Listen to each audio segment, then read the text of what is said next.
For new video and content added each week, click this icon at the bottom of your screen. Thank you for the support, and thanks for watching.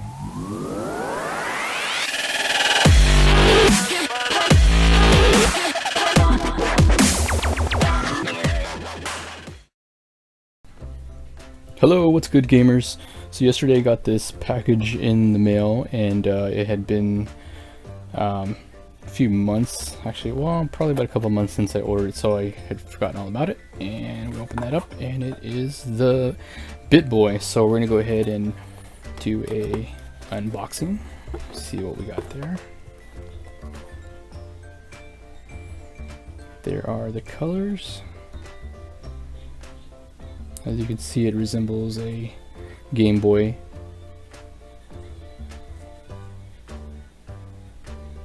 Alright, so we'll get more into that.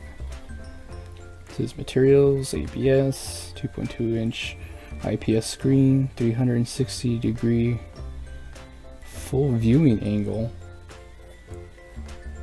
360 degrees. I think it should be 180, because then wouldn't I be able to see it from 360 degrees? So English 300, FC games preloaded, English version and no Chinese, and battery life 2 to 3 hours. TV AV out. So cool.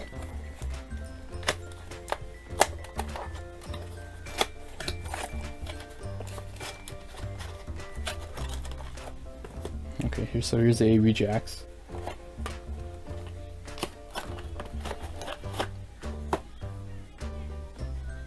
There is the charger, power supply.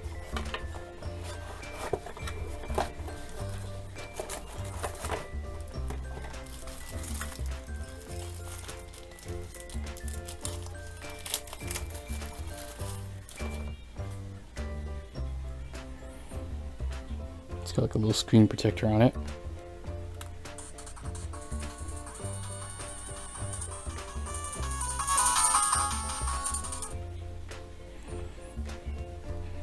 Okay, so 300 games, FC Pocket, Bittboy. I will be back after about a week with your review. Let's go ahead and put this away. Hey gamers, welcome back to the Henchman Gaming channel. Today's review is on the Bittboy, a handheld gaming device made to emulate NES and Famicom games. Let's jump right into build quality. The Bittboy is made of a hard plastic. It is very lightweight but feels rigid and tough, kind of like you're holding a mid-size calculator. It comes with a full-size D-pad like the original Game Boy or NES controller, and 2 sets of BA buttons for regular activation or turbo like jumping and shooting. The Bittboy has an ergonomic setup as far as the button placement goes and accessing all of the controls. However, this handheld suffers from being just a little too small. Take for instance the Game Boy Advance. The SP model might feel a little small, especially if you have bigger hands, but is still playable and one of Nintendo's best-selling handhelds. Now compare it to the Bittboy. Or compare it to the FC Pocket review I did. This handheld is small but has a wider casing, thus a more natural fit to the hand, kinda like a controller. The D-pad itself has a nice resistance to it. Compared to the Game Boy, it feels spot on. The reason I compare it to the Game Boy is it is obviously made to resemble the Game Boy. The resistance, however, of the BA buttons is a little less. They feel just slight squishy, with less resistance than that of the Game Boy. However, the sensitivity of the buttons is very responsive, and thus you may not notice the softer resistance after playing for some time. Still, why not just use the same contact pad material as they did in the D-pad? So, moving on to the display. The size of the screen is 2 1/8 inches or 5.38 centimeters. It has a bright LED screen with nice crisp and clear contrast. You can see the details of the backgrounds, colors, and sprites quite well. The colors on many of these emulator systems are just a little off. It doesn't really take away from the gameplay or is distracting, but I thought I should mention it. You will notice that some of the colors are darker or brighter than you remember from the original systems. Just take a look at Mario.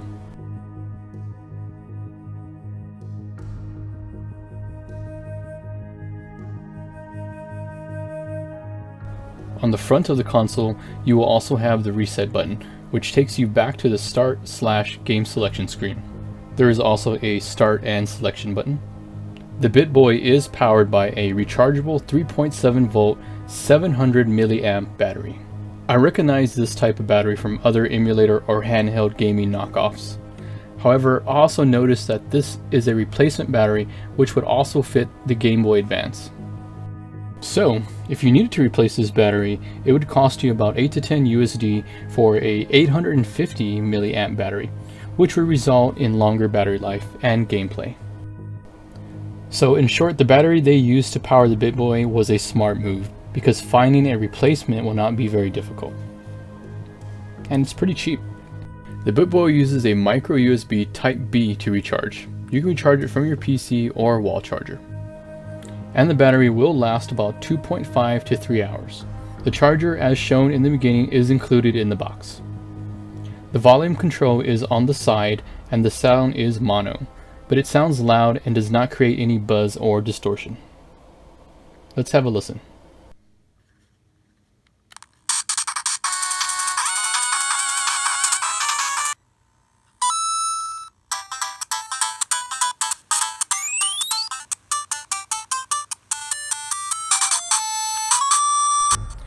There is an AV output jack and an AV wire that comes in the box. More on that later. The power switch is on the top right, and there is a small green LED to indicate when the unit is powered on. It will light up and remain lit while charging and then turn off when fully charged. There is what appears to be a micro SD slot on top of the unit. But it's not. I was kind of excited because I thought for a second I was going to be able to expand the storage and add my own ROMs. My guess is that they were possibly heading in that direction, but that slot is not an SD slot. So if you try to put a card in there, it will just fall into the unit. Son of a bitch. So no micro SD slot on this model. Maybe in the future. Maybe I'm a Chinese jet pilot. Alright gamers, on to the really fun stuff. Let's talk gameplay. First off, we have burger time. As you can see, there are no bars on the screen and the gameplay looks great.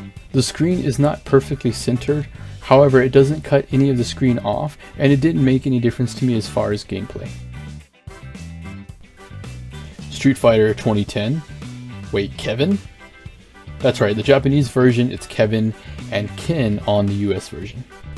If you played this game, you know it does not resemble Street Fighter at all, but it can become addictive. Here are just a few games that are on the system, and also what it looks like without screen capture.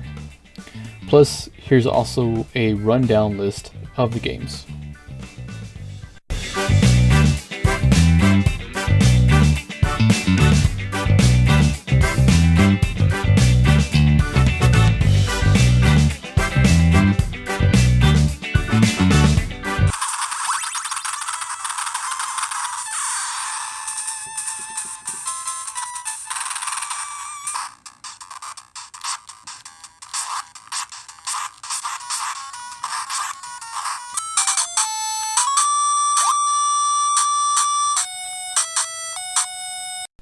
Okay guys, here is a list of all 300 games broken down for you in double speed.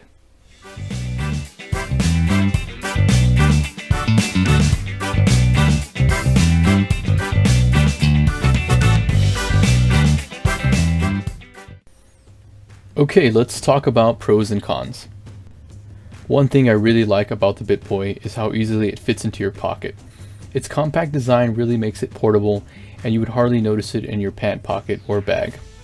That being said, it is a little on the small side, and I think it could benefit from being slightly larger, or if it had the original Game Boy Advance body style, where it's slightly wider so it feels like you're holding a controller with a great screen on it. The original Game Boy is wider and thicker, so it fits your hand better. Not saying they should be the exact same size, and I do understand they are going for the smaller version, hence the name Bittboy, but why sacrifice function over style? The Bittboy does have about 300 games. Rad Racer really doesn't work, so there's that. When you pull up that game, this is what it looks like.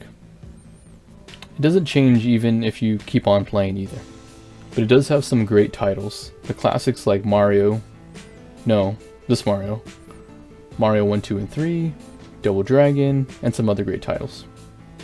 You can always play it on a modern telly as long as it has AV inputs. The AV cable supplied is about 18 inches or 45 centimeters. Seriously, this cable is way too short to use unless you're using a smaller monitor that maybe sits on the desk. You could always spend a little more and purchase a longer AV cable if you want to just play this on television. Another con I mentioned earlier, the price. Although this handheld is pretty cool, offers 300 games, is rechargeable, it's $40. I would consider paying 20 bucks. Allow me to explain my logic. The technology to emulate is not new. There are plenty of handhelds out there, all competing with the same games and same emulation. What it comes down to is how those games are emulated. Are the controls set up properly? BA instead of AB, that sort of thing. Do they feel authentic? Do the games work like the originals? Is the screen representing the games well? And is the design of the handheld comfortable while reflecting a familiar style and maintaining an identity of its own? You may have seen my review on the FC Pocket. I'll leave the link down below. The Mini Famicom handheld has 600 games, and while it lacks the smaller size and comfortable portability of the Bittboy, it costs from 20 to 25 USD. So the price is something to be considered for the Bittboy. Okay, here's my biggest gripe. I ordered this thing and the site reads the shipping is about 10 days. So after about 5 days, I emailed bittboy.com. Hello, I was just wondering if there was a tracking detail or notification on when my Bittboy will be delivered. They responded, "Sorry for your waiting. We are so sorry to inform you that the warehouse tell us the black one would take about 1 week to be in stock. But we have a lot of white Bittboy in stock. Is that okay if we send you the white one? Best regards, Penny." Hold on, when were you going to let me know this? Here I'm thinking the Bittboy is on its way and I was just looking for the tracking number. So I responded, "No, I don't want a white one. I want the black and red one I ordered. You shouldn't list it on your website if it's out of stock, and I was never notified of this until I initiated the email.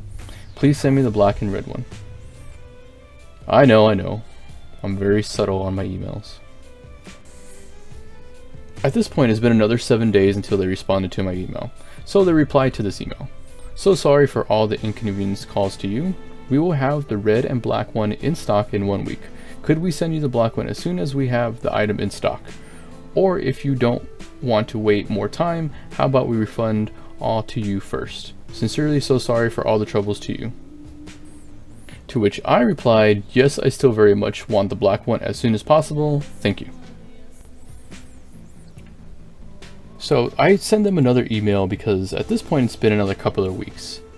"Hello, so I've ordered the Bittboy and I was just wondering if there was any progress on when it may be delivered. I do realize it had to be restocked, but was wondering of the status on it currently. Thank you for your time. I'll be awaiting your response." They responded, "Sorry for your waiting. We are very sorry that the Bittboy handheld has been out of stock now, but we will try our best to bring it to you before that time. Any updated information about this unit will be forwarded to you in time. Once we have this handheld, we will use the fastest shipping way to send it to you. For the compensation of this delay, we will apply you a coupon code for your next order. It is our fault. We're supposed to notify you in an early time. We sincerely apologize for this inconvenience. Is that okay for you to wait for it?" So at this point, I'm like, sure. And so just over 2 months after ordering, the Bittboy comes, and now here we are. Also, I'm not going to order anything else, so there goes my coupon code. Sarcasm implied. So when it comes to customer service, I give them a 4 out of 10. Now, I know what you're probably thinking. Why doesn't he just wait for it, the jerk face? Well, I wanted to get it, play it, and make this review, which takes some time. Also, the website advertises 10 days for shipping. Plus, when it comes to customer service, I don't like shortcuts. Bittboy could have listed the item as out of stock, but even after I received the email about it and told them the site listed as in stock, when I got back to the site, they still had it listed as in stock. It could have been changed to pre-order or simply out of stock like other popular items. But they didn't even correct their mistake, so who knows how long it was actually out of stock prior to me ordering it. And so there you have the Bittboy. So would I recommend the Bittboy based on its 300 games, screen presence, playability, and slightly undersized feel? Yes, but if you can get it for a cheaper price. But no, not for $40. I give it a 6 out of 10 on the life bar. Keep in mind you can get other handhelds for the same price with more games, same controls, and screen for under $20. So hey, drop me a comment. Let me know what knockoff consoles you've tried and if they were any good, and what you think about the Bittboy. And also if you think I was too hard on Bittboy's customer service, or were they just not living up to their end? Well gamers, that's it for today. Thank you for watching my videos. I always appreciate the support. Please hit like and subscribe. Happy gaming. Later guys.